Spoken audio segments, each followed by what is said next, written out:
You look in the mirror and you see gray hair, immediately assuming it's simply a mark of aging. But what if its natural color could return just by prompting your body to remember what it once knew? Consider this woman's amazing transformation from this photo to this one. And right here, right now, I'm going to explain exactly how it's possible. Welcome to the Senior Health Podcast, where we beautifully fuse ancient Japanese tradition with cutting edge modern science. In this discussion, we are delving into a startling reality about gray hair. That for thousands of seniors, it is a naturally reversible condition. Research recently featured in the eLife Journal has actually revealed that human hair can, under very specific circumstances, recover its pigmentation. This powerfully indicates that the graying process may not be permanent or even purely linked to age at all. Despite this incredible finding, countless individuals over 60 are constantly told that graying is just unavoidable, or worse, that it's merely a cosmetic issue, frankly, not worthy of any deeper understanding. Today, joining me, while speaking to you now as part of my deep exploration into this, is an individual who has profoundly observed this very phenomenon across generations. He continues to treat patients with keen vision, incredibly steady hands, and a full head of hair, even as he is past the age of 100. He is Japan's most senior practicing physician, a man whose entire life's work beautifully combines clinical expertise with profound cultural wisdom. And frankly, he's a man who challenges nearly every single assumption we collectively hold about the aging process. Now, let's just begin with this. If our hair possessed color at one point, why should we ever be convinced that we can't simply get it back? That's actually such a funny way to look at it, isn't it? I find that far too many people accept hair graying as an irreversible process. Yes, truly, to view gray hair merely as a symbol of decline is one of the most significant errors of modern thought. From my unique perspective, it frequently serves as a signal, a clear signal of a more profound, often silent shift occurring right there within the body. And although age certainly contributes, it truly isn't the complete picture. In our conversation today, we are going to dissect the real, underlying causes of gray hair. And crucially, we're going to explore what might actively aid in restoring its natural color. We will be examining 5 often overlooked drivers, ranging from subtle, stress-related chemistry to very specific nutrient deficiencies. And I am going to guide you through the straightforward, actionable dietary and lifestyle adjustments that I continue to practice myself even now. It is absolutely vital, however, that you stay with us until the very conclusion of this, as the final profound piece of insight could entirely transform your entire perspective on both aging and beauty. So, while the symptoms might be clearly visible, if the underlying cause is deeply misunderstood, we invariably end up pursuing the wrong remedy. Precisely. That's why we're going to directly address 5 root causes and guide you on how to react with crystal clarity instead of just confusion.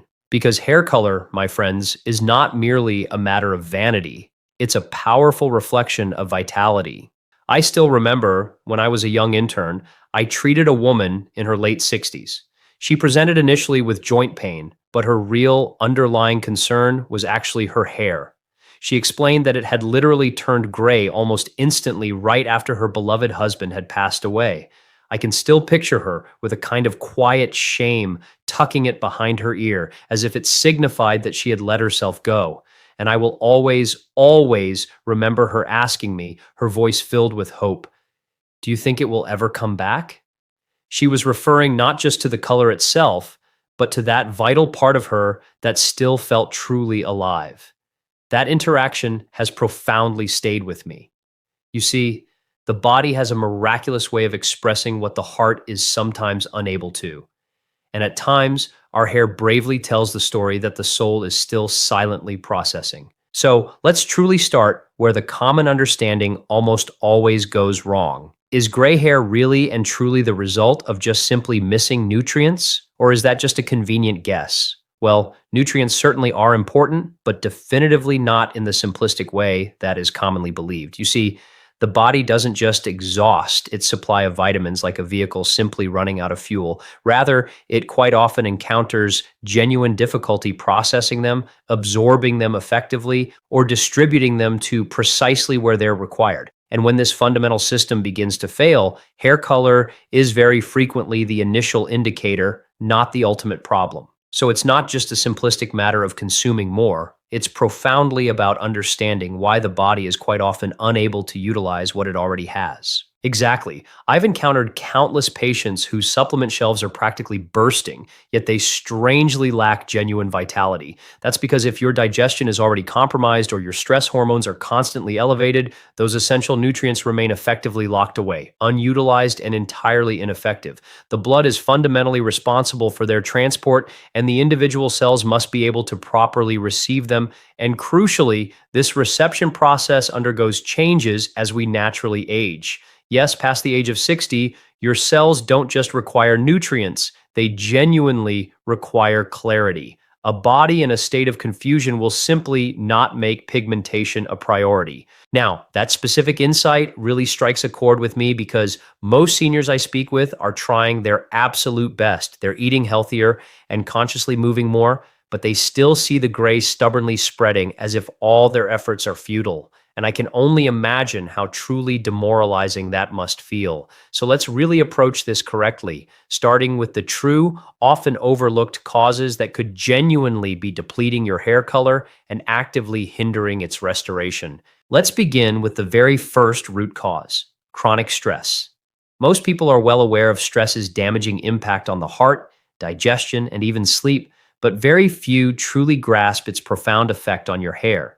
When the body is subjected to persistent, repeated stress, it ramps up its internal production of both cortisol and hydrogen peroxide. An excess of hydrogen peroxide, fascinatingly enough, starts to literally bleach the hair from within, quite effectively stripping it of its precious pigment.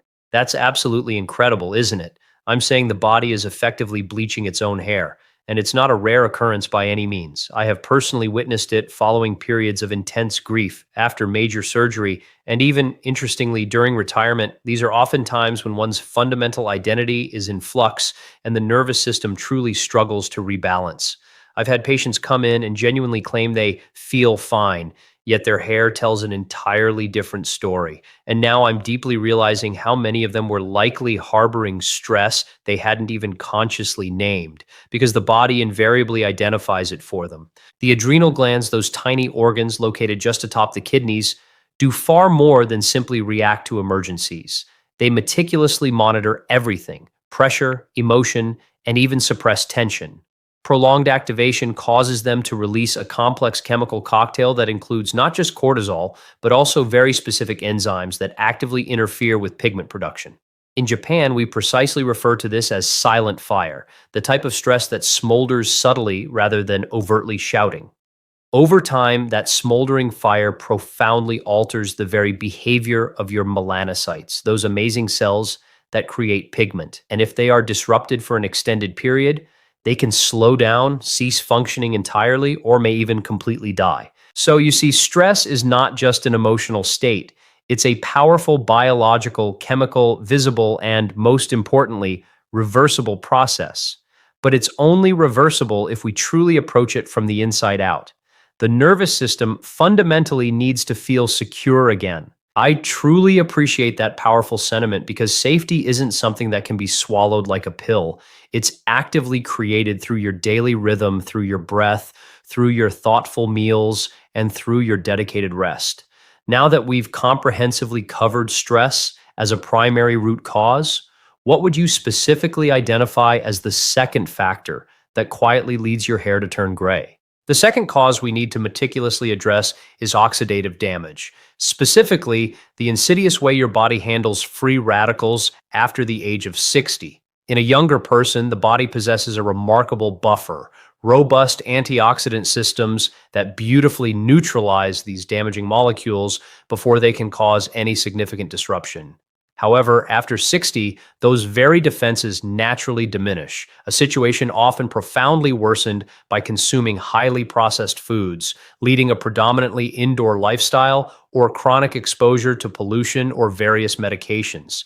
As oxidative stress relentlessly accumulates, it directly targets the cells responsible for hair pigment. Yes, the melanocytes, and very slowly shuts them down. And that decline, friends, it's often quietly happening long before any visible gray even shows up, right? Yes, by the time the color actually begins to fade, the damage has been accumulating for years. It is absolutely not an abrupt change, but rather a silent, gradual process of erosion, one that most people don't even consciously connect to their daily diet or immediate environment. That really feels like such a hidden danger, doesn't it? Because you simply don't feel oxidative stress the way you feel an aching headache. There's no immediate jarring alarm bell. That is precisely the danger, and it is precisely why nutrition becomes so much more critical after the age of 60. Foods naturally rich in potent antioxidants, like vibrant purple sweet potatoes, dark leafy greens, various seaweeds, and refreshing green tea, become absolutely vital, not just merely beneficial.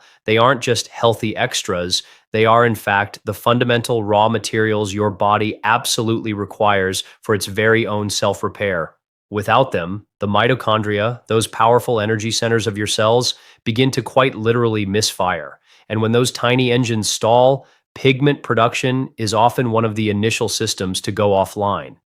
I have personally observed patients actually regain hair vitality within just a few months simply by significantly increasing their intake of these powerful foods and consciously reducing processed sugars and oils. But the profound change, dear friends, it must be daily, it must be consistent. So, you see, this is truly about supplying your body with the exact tools it once produced for itself, but now, due to various factors, simply cannot. Precisely. The older you become, the more profoundly you must cooperate with your body rather than simply command or push it. That entirely changes the way we should truly perceive aging. It's not about submitting to inevitable frailty, but about intelligently recalibrating your unique support system. If your hair is gently fading, perhaps the issue isn't what's entirely missing, but rather what's become overwhelmingly excessive. And if stress and oxidation are two major forces at play, what then is the third crucial pattern you've observed that silently steals hair color from seniors? The third factor is one that most people would honestly never link to hair at all: digestion. After 60, the gut inherently tends to become more discriminating, more sensitive, and quite often noticeably less efficient.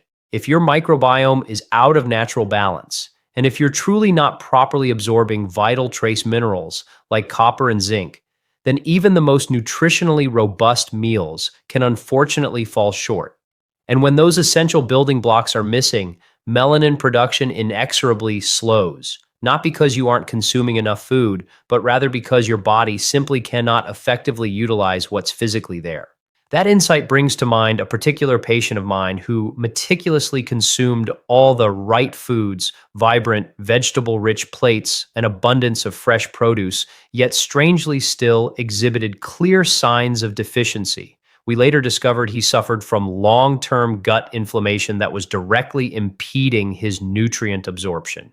Exactly. I observe this frequently in Japan as well, especially among seniors who have undergone extended courses of antibiotics or who have maintained low fiber diets for decades. Their guts have sadly been starved of vital balance, and now the body inevitably pays the price. So, yes, even nutrient dense food becomes entirely meaningless without proper, efficient absorption. And this is precisely where powerful fermented foods become absolutely essential. They literally retrain your gut to correctly digest and truly deliver. That absolutely adds an entirely new dimension to how we should comprehensively approach gray hair, because most people truly never think about their microbiome when they look at their reflection.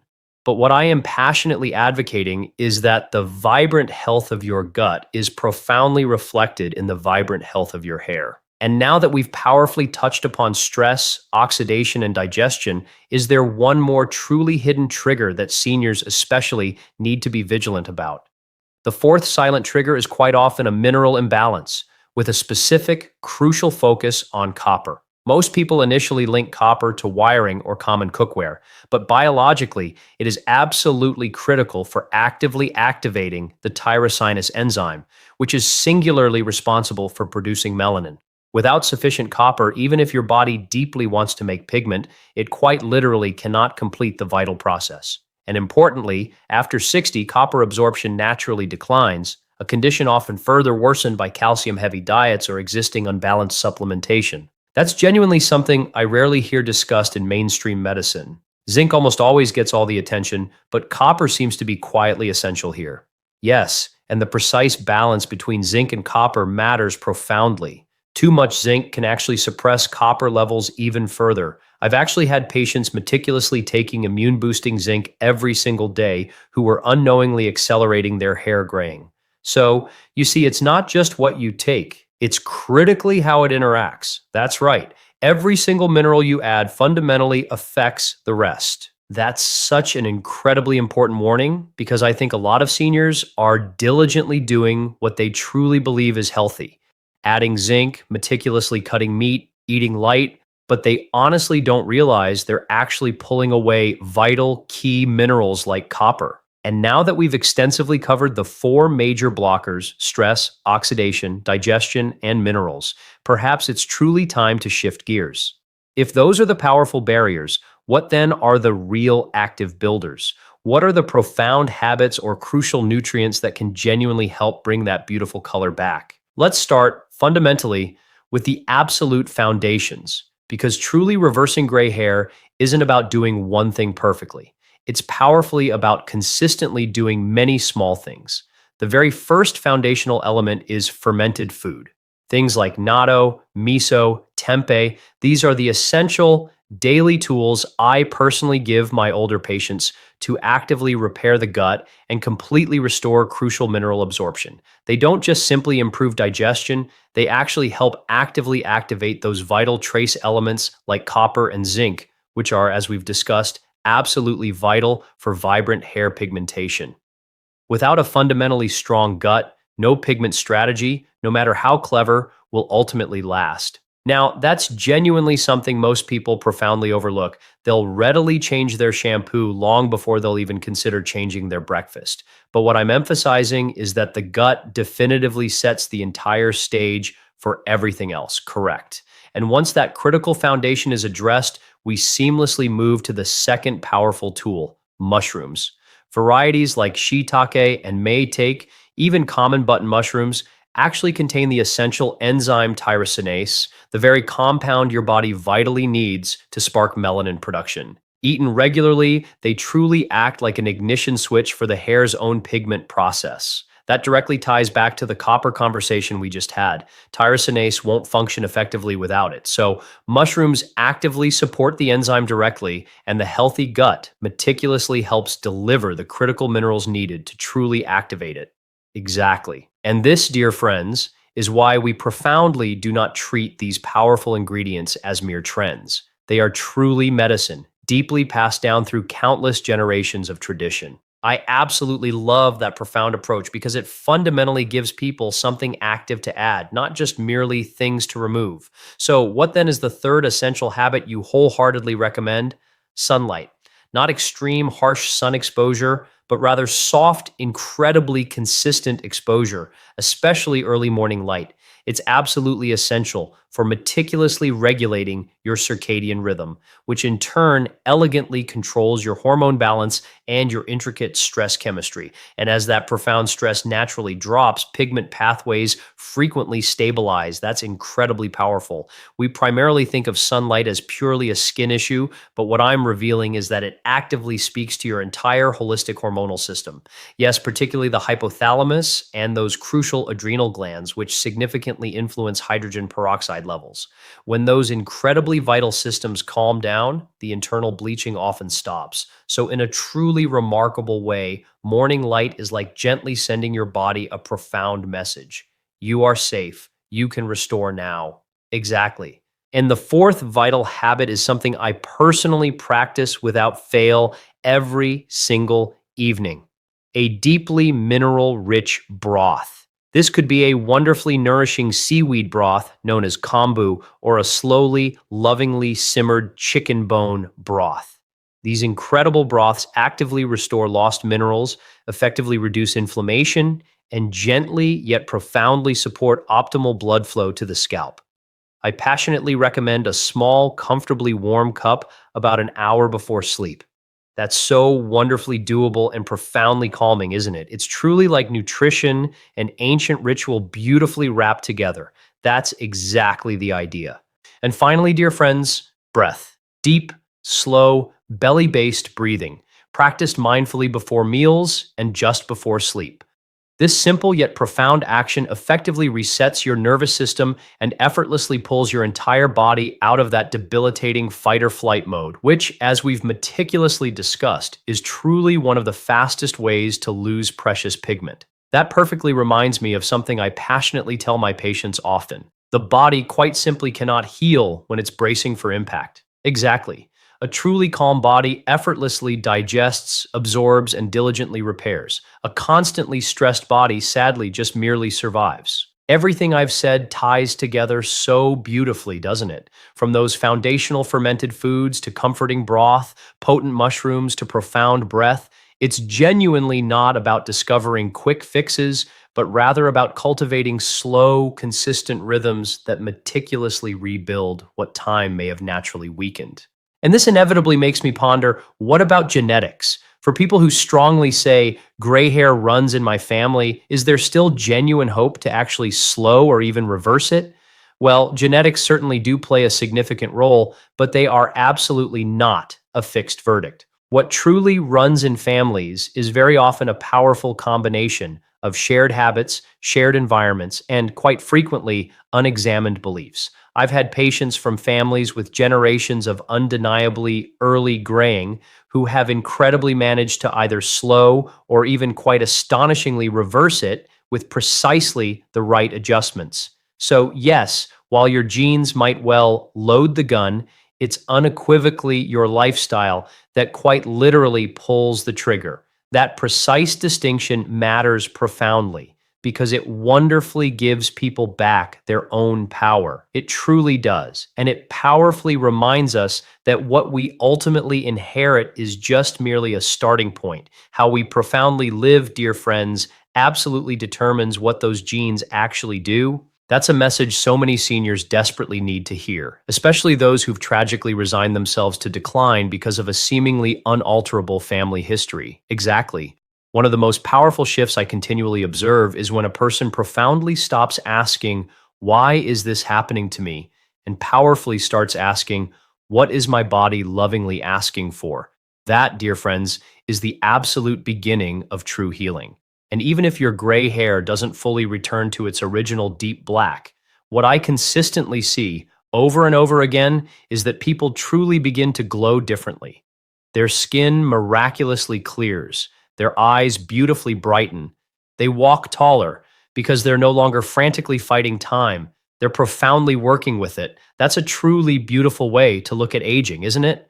As a powerful partnership, not a relentless punishment. And the beautiful results, believe me, are often far, far more than purely cosmetic. When the body genuinely starts restoring hair, it usually signifies it's actively restoring deeper fundamental systems too. I've certainly seen that as well. It's genuinely never just about the hair, it's profoundly about circulation, sharp memory, efficient digestion, and yes, even soaring confidence. And that brings me to something a lot of people are naturally wondering. How long does it actually take?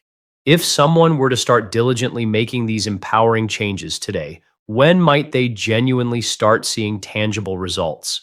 Well, results will understandably vary by person, but the body reliably gives signals long before the mirror does. Within just 2 to 3 weeks, many individuals truly notice remarkably better sleep, smoother digestion, or even clearer, sharper thinking. Pigment changes in the hair may indeed take longer, often 2 to 4 months, and sometimes even more. But when it genuinely happens, it wonderfully tends to appear at the roots first. Soft, beautifully dark strands quietly returning in places people genuinely thought were gone for good. That's incredibly encouraging because it powerfully shows the hair isn't truly dead. It's simply been dormant. And I can perfectly imagine that first glorious glimpse of returning color brings a profound sense of hope in a way no pill, however miraculous, ever truly could. It absolutely does. I still recall a 72-year-old patient who genuinely cried when she saw undeniable black strands reappear at her temples. Not because she was vain in the slightest, but because it profoundly made her feel truly alive again. And I sincerely believe that is the deeply emotional layer we so often miss. Hair is inherently personal. It's woven with memory, with identity, and even with unspoken pride. especially for those who've spent countless decades selflessly taking care of others. Yes, which is precisely why every single step we take toward thoughtfully restoring it must fundamentally come from a place of deep respect, not from sheer panic. I really believe this reframes the entire topic for you. What initially began as a simple question about outward appearance is, in fact, a profound doorway into how your body truly repairs itself, or sadly, doesn't. And that leads me to one final crucial thought. We've meticulously talked about what to eat, how to properly rest, and what to consciously avoid. But what about mindset? How much genuinely does your entire outlook, your core attitude, profoundly shape this vital journey? Mindset, my dear friends, is absolutely everything. Because no matter how seemingly perfect your diet or your daily routine may be, if your inner thoughts are sadly full of fear, paralyzing doubt, or overwhelming hopelessness, your wise body absolutely listens. I've personally seen countless patients who did literally everything right on paper, but nothing fundamentally changed until they truly, deeply believed that change was genuinely possible.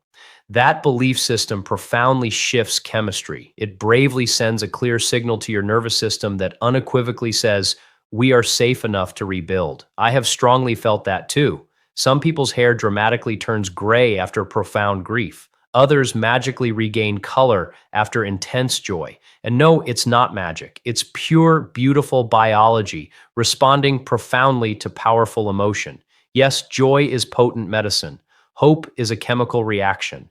And when you perfectly pair that with steady, unwavering action, your body begins to trust again. That profound trust, it's such a beautiful, hopeful way to end this, isn't it? Because the hair may very well be the initial symptom, but what we're genuinely, truly talking about is how to profoundly live again. To everyone listening and watching, I really, truly appreciate you coming this far with me. Thank you.